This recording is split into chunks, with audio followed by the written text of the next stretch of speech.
Merci Thibaut pour cette fabuleuse intro. C'est toujours une joie de pouvoir venir partager avec vous un message, même si parfois c'est défiant et parfois ça m'a coûté des nuits un petit peu courtes. Après c'est une question de savoir aussi gérer son planning, c'est comme ça. Mais c'est une joie de pouvoir partager ensemble et puis de vivre aussi ensemble voilà, qu'il y a une dimension de la parole de Dieu. Et puis je me réjouis ce matin aussi qu'on ait la louange après le message pour pouvoir aussi voilà, vivre un peu différemment ou peut-être approfondir un petit peu ce qu'on a reçu ou ce que le Seigneur nous a donné dans le temps de louange. Ce matin, j'aimerais d'abord commencer par vous faire un petit peu travailler votre imagination. Activer le mode imaginaire. Et puis si vous avez besoin pour vous aider, je vous invite à fermer les yeux et puis écoutez ce que je vais vous raconter. Imagine que toi, ta famille, tes amis proches, vous vivez dans une société, un pays où ça s'effondre. Essaye d'imaginer le manque de ressources, peut-être le manque de nourriture, le manque de lois, de personnes pour faire respecter les lois.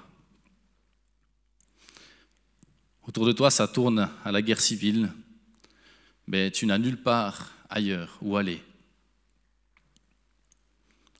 C'est le désespoir autour de toi. Mais il y a quelque part, très loin, une île, un pays, un royaume où tout est différent. Il y a l'abondance, il y a la paix, le respect, l'amour. Et toi, tu rêves de ça. Tu rêves de ça pour toi, mais aussi pour ta famille, tes proches, pour les gens que tu aimes. Alors tu ne veux pas céder au désespoir. Cela fait des mois, des années que tu écris des lettres. Tu écris tous les jours à la préfecture de ce royaume. Tu t'adresses à eux. Tu leur expliques que tu aspires à pouvoir vivre cette paix, cet amour et le partager avec eux. Tu fais tout ce qui est possible pour déjà le vivre et le partager autour de toi malgré les circonstances. Mais c'est dur. Quelque part, tu espères qu'un jour, tu auras une réponse, une invitation, un visa pour déménager dans ce pays, même si ça te coûte peut-être de quitter ta maison, quitter tes richesses, et peut-être devenir un simple ouvrier ou un serviteur dans ce royaume. Changer de vie pour vivre dans un monde meilleur, dans une patrie où il n'y a pas toute cette souffrance, cette haine, ce désespoir. Et un jour, tu reçois une lettre cachetée de ce pays, de cette patrie dont tu espères tant une réponse. Tu t'empresses, tu l'ouvres, et là tu lis que tu peux recevoir chez toi un ambassadeur de ce royaume. Et qu'actuellement, cet ambassadeur n'est pas si loin de chez toi, à 60-70 kilomètres. Tu décides d'envoyer 3 personnes pour aller chercher cet ambassadeur et l'inviter chez toi. Pendant qu'ils y vont, tu te prépares à le recevoir chez toi. Et tu invites également toute ta famille, tes proches. Ça va être un moment si important.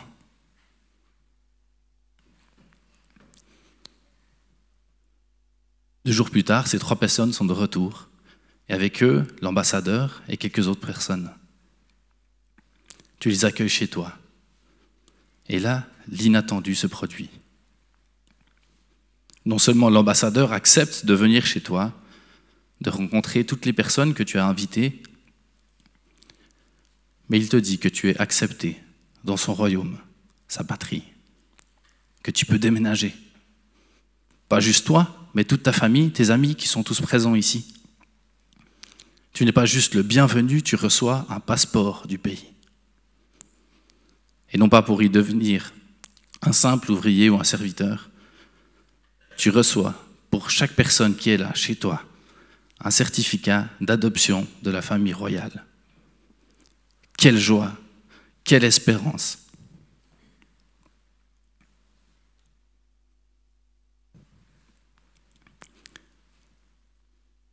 Pour ceux qui ont gardé les yeux fermés, vous pouvez les rouvrir.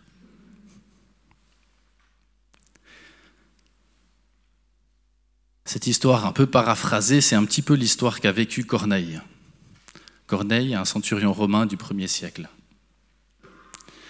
Et on trouve son récit dans les Actes, dans Acte 10. C'est un petit peu long de lire tout Acte 10 ce matin ensemble. Pour ça, je vais vous inviter à regarder une petite vidéo faite par Bible Project, enfin un extrait, qui résume un tout petit peu cette histoire, et puis on lira juste la fin du chapitre de Acte 10. Dans la ville portuaire de Césarée, il y avait un centurion romain du nom de Corneille, qui incarnait à lui seul tout ce que le peuple juif détestait chez l'occupant romain. Un ange lui est apparu et lui a dit de faire venir un dénommé Pierre. Pierre arrive donc chez Corneille, où il le trouve avec ses amis et sa famille, qui sont tous réunis chez lui. Cette scène à elle seule constitue un scandale pour l'époque. Les juifs n'entrent pas chez les non-juifs pour éviter de se souiller. Alors, que peut bien faire Pierre? En fait, Pierre a eu une vision peu de temps avant cette rencontre. Dieu lui avait montré un groupe d'animaux dont la consommation était interdite dans leurs coutumes, en disant « tue et mange ». Et Pierre, outré, a répondu en disant « Je n'ai jamais rien mangé d'impur ». Ce à quoi Dieu a répondu « Ne considère pas comme impur ce que Dieu a déclaré pur ». Et c'est sur ça que s'achève la vision. Donc, Pierre est sur le point de commencer un nouveau régime alimentaire? Non. En tant qu'Israélite, il a toujours respecté les lois sur les restrictions alimentaires qui font partie de sa coutume. Cette vision le préparait pour le moment où il devrait se tenir devant des non-israélites, qualifiés d'impurs. Et c'est là qu'il comprend que Dieu était en train d'assimiler ces gens à la famille d'Abraham. Pierre décide donc de rester pour leur parler de Jésus. Et le Saint-Esprit se manifeste exactement comme il l'avait fait à la Pentecôte. Sauf que cette fois, c'est un centurion romain et sa famille non-juive qui en bénéficient. Le mouvement a explosé les barrières. Le mouvement a explosé les barrières. Le mouvement du Saint-Esprit, de la vie du Saint-Esprit dans l'Église. Pas juste l'Église locale, mais dans tout ce qui composait l'Église d'alors et puis ce qui allait en devenir. Et je vous invite à lire ensemble la fin d'Acte 10, les versets 34 à 48. Alors Pierre prit la parole et dit « Maintenant, je me rends compte vraiment que Dieu ne fait pas de différence entre les hommes. Au contraire, parmi tous les peuples, tout homme qui le craint et qui fait ce qui est juste lui est agréable. Il a adressé sa parole aux Israélites pour leur annoncer la paix par Jésus-Christ, qui est le Seigneur de tous les hommes. Vous savez ce qui s'est passé, à commencer par la Galilée, puis dans la Judée, après que Jean a appelé une foule à se faire baptiser. Ensuite, Dieu a oint Jésus de Nazareth en répandant sur lui la puissance du Saint-Esprit. Celui-ci a parcouru le pays en faisant le bien et en guérissant tous ceux qui étaient tombés sous le pouvoir du diable, car Dieu était avec lui. Nous sommes les témoins de tout ce qu'il a fait, dans le pays des Juifs et à Jérusalem, où ils l'ont mis à mort en le clouant à la croix. Mais Dieu l'a ramené à la vie le 3e jour et lui a donné de se montrer vivant. Non à tout le peuple, mais aux témoins que Dieu avait lui-même choisi d'avance, c'est-à-dire nous. Et nous avons mangé et bu avec lui après sa résurrection. Jésus nous a donné l'ordre de prêcher au peuple juif et de proclamer que c'est lui que Dieu a désigné pour juger les vivants et les morts. Tous les prophètes ont parlé de lui en disant que tout homme qui croit en lui reçoit par lui le pardon des péchés. Alors que Pierre prononçait ces mots, l'Esprit Saint descendit soudain sur tous ceux qui écoutaient la parole. Les croyants juifs qui étaient venus avec Pierre furent très étonnés de voir que l'Esprit Saint était aussi donné aux non-juifs et répandu sur eux. En effet, ils les entendaient parler en différentes langues et célébrer la grandeur de Dieu. Alors Pierre demanda, « Peut-on refuser de baptiser dans l'eau ceux qui ont reçu l'Esprit Saint aussi bien que nous ?» Et il donna ordre de les baptiser au nom de Jésus-Christ. Ensuite, ils le prièrent de rester encore quelques jours avec eux.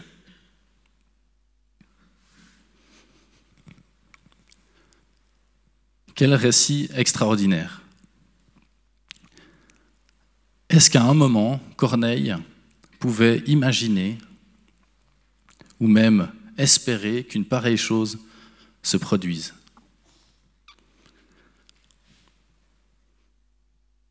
À quel moment les disciples auraient pu imaginer que le Saint-Esprit se révèle de cette manière aussi chez les païens, chez les Romains l'occupant?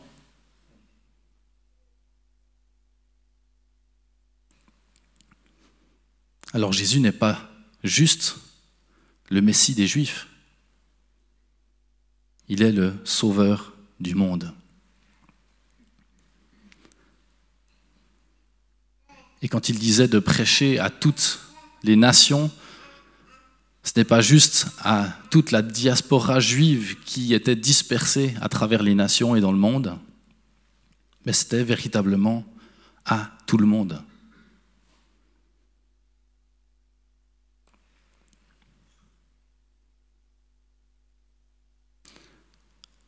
Lorsqu'on lit ce texte, ou en tout cas lorsque j'ai repris ce texte et j'ai relu, je me suis dit, je ne sais pas si on mesure exactement ce qu'il représente pour nous, ce texte, ce récit, ce qui s'est passé à ce moment-là. Ce texte, c'est la porte qui s'est ouverte pour que chacun d'entre nous, bien qu'on ne soit pas juif, nous recevions également le statut d'enfant de Dieu par Jésus-Christ, et que son Saint-Esprit vient vivre en nous et vient attester de cette adoption.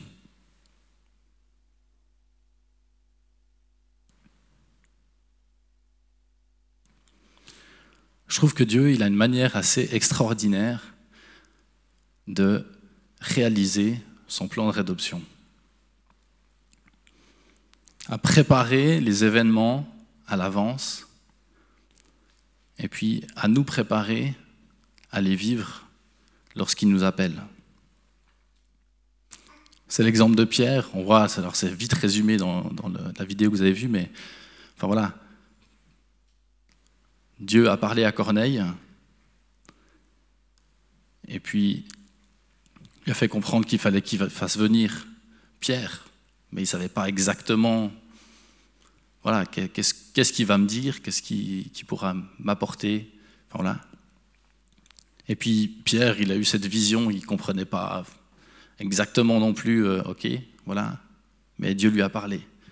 Et puis ton coup, les chemins se croisent, les choses se coordonnent. Dieu lui dit, ben, tu as 3 hommes qui vont arriver, et puis il y a les 3 hommes qui sont là, puis il les suit, puis il débarque, puis c'est au moment donné où il est devant eux, puis qu'il leur parle que ton coup, il réalise, en fait, il y avait un plan de Dieu qui était là depuis longtemps, puis il a préparé les événements. Il a préparé les personnes, il a informé ce qui était nécessaire pour que, à l'instant T où il le décide, son plan puisse se réaliser.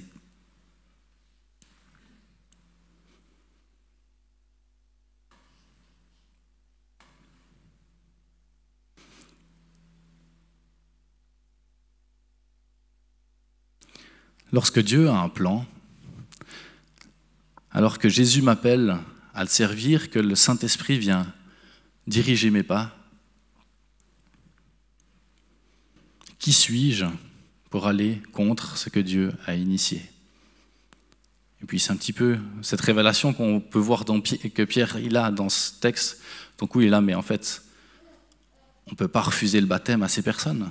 On ne peut pas refuser qu'ils fassent partie du même peuple choisi par Dieu, parce qu'en fait, il s'est témoigné de la même manière à nous. Et puis, reconnaître que là, Dieu, il a un plan, qu'il l'a mis en œuvre, et puis quand on est dedans, se dire, ben voilà, je ne peux pas aller contre ça.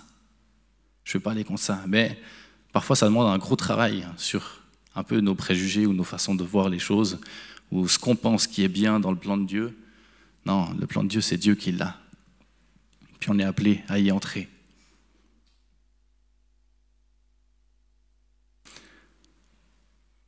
La vie de l'Esprit Saint, c'est une puissante bénédiction. C'est une puissante bénédiction pour nous dans nos corps, mais elle doit aussi être accompagnée de cette obéissance à celui qui est la parole de vie, obéissance à celui qui a fait de nous des ambassadeurs de son royaume, et que guidés par cet esprit, on puisse être en marche, en avant, porteurs de ce royaume. Avec la flamme qui nous habite, ce n'est pas la flamme des Jeux Olympiques qu'on brandit, là la flamme elle nous habite, elle est intérieure, et puis on est appelé à la porter, et puis être ambassadeur de cette flamme.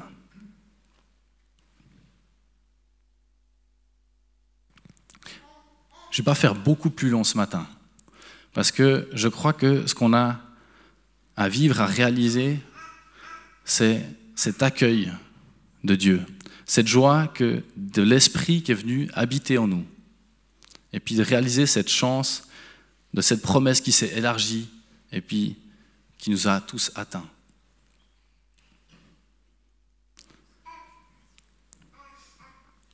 J'aimerais vous inviter et nous encourager à ce que ce temps de louange qu'on va vivre, qui est accompagné avec David, puisse nous diriger dans un temps puissant où chacun d'entre nous, on puisse vraiment inviter la présence de l'Esprit à se manifester en nous, à se révéler à nouveau à nous, et puis qu'on puisse accueillir un peu cette dimension que Dieu nous a donnée.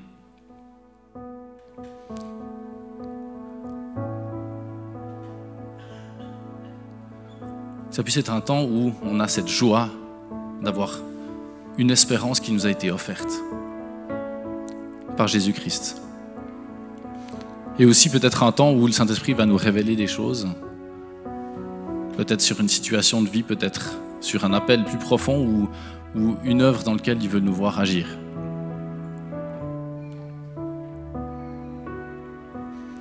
Si pendant le temps de louange, vous ressentez le besoin de prier, d'être accompagné dans la prière, n'hésitez pas à vous tourner soit vers un membre du conseil pastoral, il y a Claude et Christine qui sont là, moi je suis là, je n'ai pas vu Anne-Claude, Anne c'est en vacances aussi, ou quelqu'un d'autre, enfin voilà. Ne vous privez pas de pouvoir prendre un temps de prière avec quelqu'un si vous en avez besoin.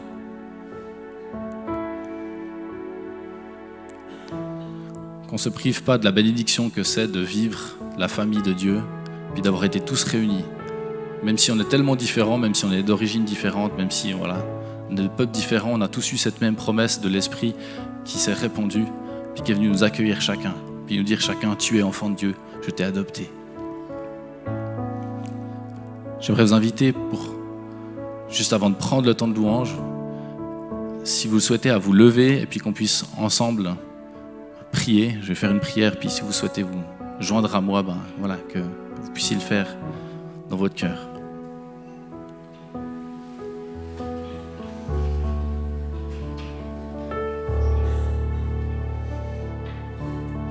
Merci Père d'avoir élargi ta promesse, de m'avoir accueilli comme un citoyen de ton royaume. Merci Jésus d'avoir payé le prix de ma vie pour que je puisse être appelé ton frère, d'avoir fait de moi un enfant de Dieu. Merci Saint-Esprit d'être venu établir ta demeure dans ma vie. Saint-Esprit, viens délier ma langue pour faire de moi un ambassadeur d'espérance dans ce monde. Saint-Esprit, viens détruire mes préjugés. Aide-moi à accueillir dans ta famille chaque personne vers laquelle tu m'appelles.